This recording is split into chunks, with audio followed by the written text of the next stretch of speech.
Welcome to Canada Inside, where clarity meets courage, and every truth deserves to be heard. While mainstream voices push the same tired stories, here we dig deeper, question the powerful, and reveal what others won't. You won't get empty headlines, you'll get context, facts, and real talk. So hit that subscribe button and turn on the bell, and more importantly, make your voice count in the comments. Because together, we'll bring truth back to Canadian politics. Mark Carney steps into the political spotlight with the reputation of a man who gets things done.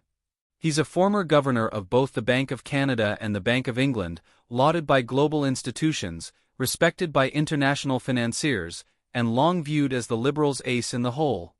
With polished credentials and the calm demeanor of a boardroom veteran, he positions himself as the cool head in turbulent times. But the question Canadians are starting to ask, especially now, is whether Carney's art of the deal is more image than substance. Because when it comes to delivering real results for Canadians, the evidence is growing thin. Carney's recent diplomatic tour in Brussels made headlines. He spoke confidently about Canada and the United States, working hard to get a deal amid rising tensions over trade, tariffs, and carbon adjustments. He assured the media that Canada would only accept the right deal, leaving the door open for negotiation. It's the kind of vague, strategic language that fills newspapers but leaves working Canadians wondering, where are the results? What does working hard actually mean for the people in Alberta, trying to keep their energy business alive, or for manufacturing workers watching their jobs go overseas? These questions aren't partisan attacks, they are grounded in real-world consequences. Carney isn't just a financial figure anymore.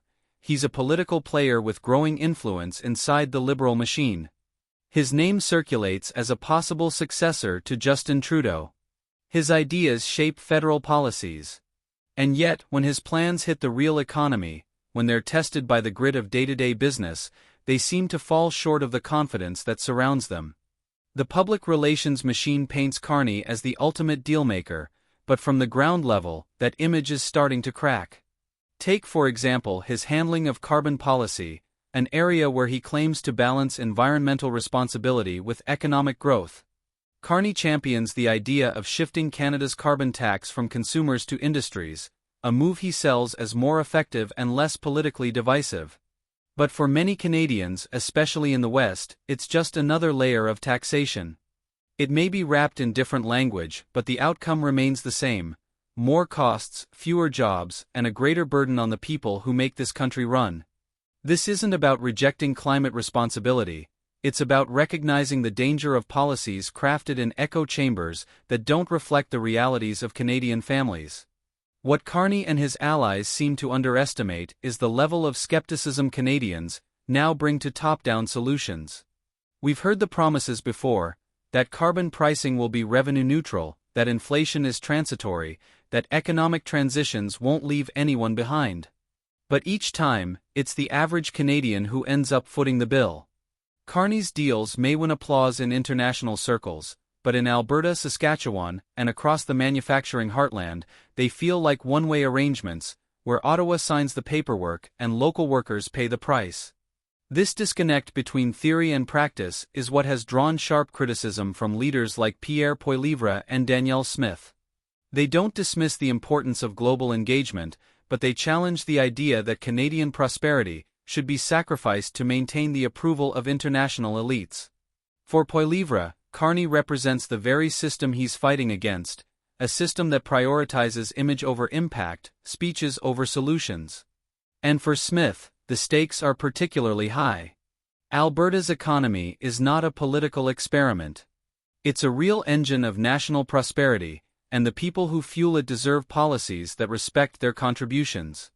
It's telling that while Carney crafts his strategy around international expectations, his counterparts like Poilievre are out in the field, listening to Canadians face to face.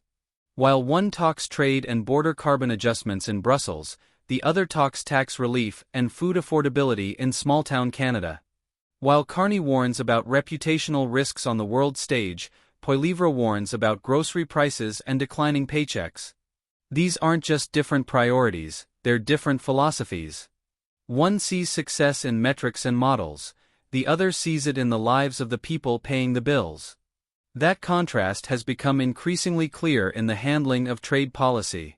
Canada now faces growing economic uncertainty due to shifting relationships with key partners, particularly the U.S. under Donald Trump's aggressive posture. Trump has already suspended trade talks with Canada once over Ottawa's taxation of tech giants. If Carney wants to play hardball at the negotiating table, he'll need more than well-rehearsed talking points. He'll need leverage, the kind that comes from strong domestic industries, energy independence, and a united public. Without that foundation, even the best speech won't close a deal. But here's the problem: the very sectors that give Canada that strength, oil, gas, mining, agriculture, and heavy industry, are the ones Carney's policies often target. His climate strategy aims to reduce emissions, yes, but at the cost of productivity, investment, and in many cases, sovereignty. He supports the idea of capping oil and gas production, a move the Parliamentary Budget Officer estimates could kill more than 50,000 jobs and cost the economy $21 billion. That's not a side effect. That's a direct hit to Canada's most productive provinces. If Carney's version of deal-making involves undermining the economic engines of the country, it raises serious concerns about where his priorities lie. The art of the deal is not about appearing diplomatic, it's about protecting your interests and walking away stronger than you arrived. It's about knowing when to compromise and when to push back. And right now there's little evidence that Ottawa, under Liberal leadership and with Carney's guidance, is willing to stand up for Canadian energy, Canadian workers, or Canadian industry when international pressure mounts. This is why the rise of leaders like Poilievre and Smith resonates so deeply with voters who feel abandoned. They don't pretend to be experts in global finance. They don't quote carbon markets or trade analytics. But what they offer is clarity, direction, and a willingness to fight for the people who build, extract, and grow what this country needs. They challenge the notion that Canada must always bend to external approval. And they remind us that good deals begin at home, with policies that reflect our values, our priorities, and our strengths. The problem with Carney's art of the deal is that it seems tailored more to boardroom optics than national interests. He knows how to speak the language of Davos, but whether he can speak to the farmer in Red Deer or the welder in Regina remains doubtful. His vision may be admired by the same elite circles that embrace Trudeau's sunny ways, but Canadians have changed. They're tired of politics that talk down to them. They're tired of being told that sacrifice is leadership, while watching their costs rise and their opportunities shrink. What Canada needs now isn't more global branding. It needs grit. It needs someone who understands that real deals aren't made in press conferences, they're forged through hard decisions, clear priorities, and a deep respect for the people paying the price.